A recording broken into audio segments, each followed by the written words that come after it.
morning. Thank you guys so much for coming back to my YouTube. It's Claire, and I want to share today a little bit about what Grant Cardone talks about with renting versus buying your first investment property, the pros and cons. Should you take that money and invest it into real estate, or should you take that money and buy your first property and live in it? And I'm going to go through a whole list of items on why is it going to be beneficial to go out and lease and go out to buy. I want to do my own take on it because I believe that Grant Cardone has a great take on it, but I also want to throw in my 2 cents as well. So smash that like button. So when I first got started in real estate, I always was listening to different investors, and I listened to one guy in particular named Grant Cardone, and he was always talking about why would you lease where you live, because it doesn't make sense financially. And I was like, why would you want to pay down someone else's mortgage? I didn't understand that.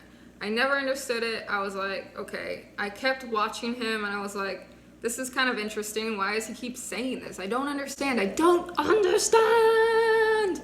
So it finally clicked after, like, I'm telling you guys, and this is not an exaggeration, it was probably like a year to a year and a half of me like consistently watching him of like, why is he saying this? And so a couple things that I want to break it down for you guys, and the reason why he's saying lease where you live and you should buy investment properties. I want to go through a couple different things. So when you go out and you go to college, get a degree, you get married, you have children, you have a good paying job, and you're like, hey, I want to go buy a property, right? At that point, it's a huge expense for you. For maybe 2 people to pay for a house, that can be very costly and very expensive.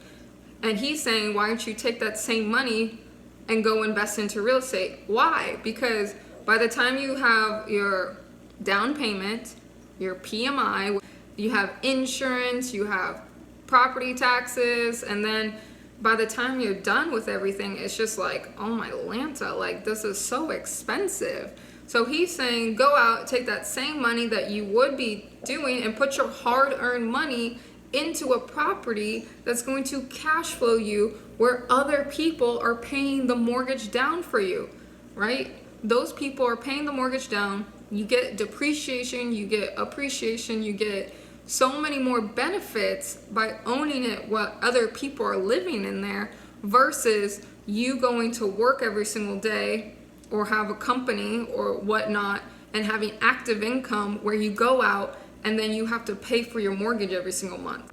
So that's the reason why he's saying it. He's like, hey, stop doing that and go have 20 people off of one property. Now, he does multifamilies. He doesn't agree with the whole go out and buy a single family house, okay? He doesn't agree with that. A single family house, because what happens if the tenant moves out, they trash the place, and then you have to take $10,000, $20,000 sometimes of your own money and go fix it. So he's like, hey, have 20 units, 30 units, and that seems so far-fetched to a lot of people. It's crazy. It's like 20, 30 units. Like, I'm just trying to get by and be able to pay my own bills right now, let alone having units pay for me, right? So that's such a foreign concept to a lot of people, and I completely understand that. But if you actually wrap your head around it, it actually makes a lot of sense. Because if you have one person that moves out, you're still gonna have income whether or not one person moves out, okay? If one person moves out, you're like, okay, cool. Like, I'm okay. I'm not gonna lose money this month, all right? So that's the thing. So he's not saying go out and buy a single family house. He's like, hey, let me go out and buy so many more units so it can really pay down. Now, there's another couple things that we need to note here. Number one is that if you go out and get a 30-year mortgage, it's extremely expensive by the time you pay that thing down 30 years later. And sometimes people refinance, and what does refinancing do? It starts the whole process over, and it's just sometimes, not all the time, not every scenario, but for the most part, it will start the whole process over again. And so what does that do? Now you're in a 35-year mortgage or 40-year mortgage that you signed up for.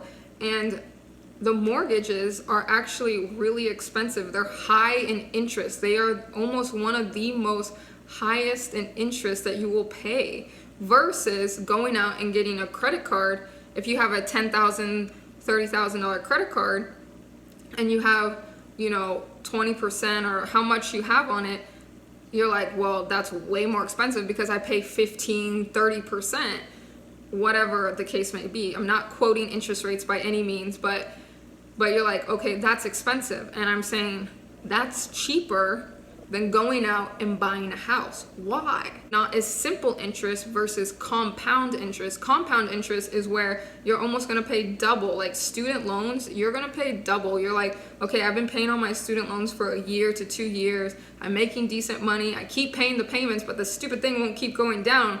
I'm paying so much.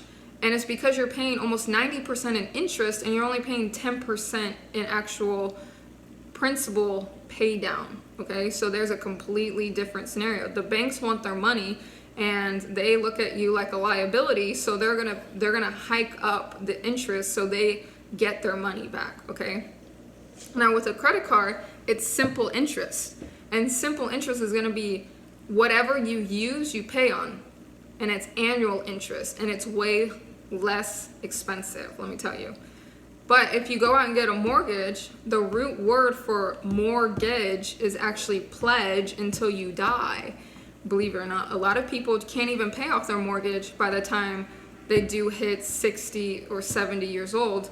And at that time, maybe they've refinanced a couple times, they had to take money out to pay for other bills, and it just gets into this cycle process. So by the time you're 60, 70 years old, you're trying to retire, but you still have this big expense, which is one of the biggest expenses that you'll pay. So why not take that money, go invest it into real estate, and then have that money pay you? So in upcoming videos, I want to talk about how to purchase your first rental property and all that good stuff. So keep sticking around. Now, do I agree with what Grant Cardone is saying? And I do agree with some of it. I don't agree with all of it. Now, do I agree going out and purchasing your house? Yes and no. And there's a reason for that, because I believe that if it's like 50 to 100,000 to maybe 150,000, where it's inexpensive to buy a house, and it's cheaper to buy a house than it is to rent. Maybe the rent is like still $1,300 to $1,500 a month. Then at that point, I would say go out and get a house. Now, if it's more so, it's like $500,000 is the medium, or $300,000.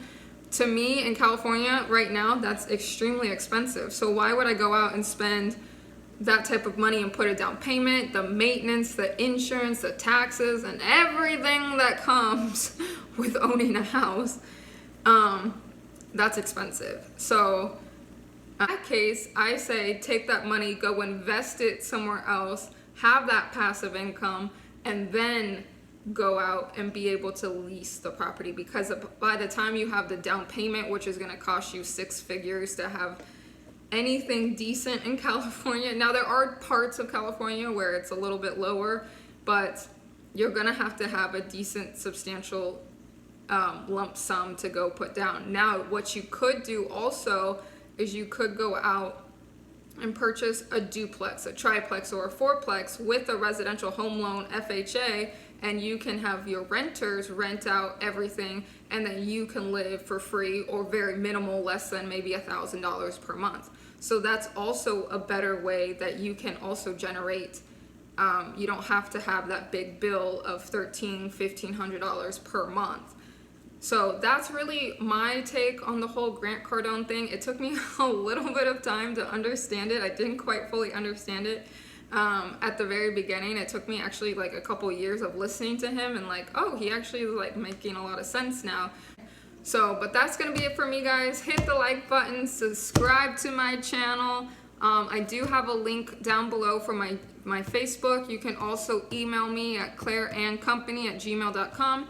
And if you guys have any other questions, you can definitely leave a comment below. I will be responding to all comments because I believe you guys are all important. I thank you guys so much on the last 2 videos. You guys have really, really made my day. And by watching my videos. I've had a lot of people watch them in the first couple videos, so I'm very excited about that. So thank you guys so much for tuning in, and we'll see you on the next one.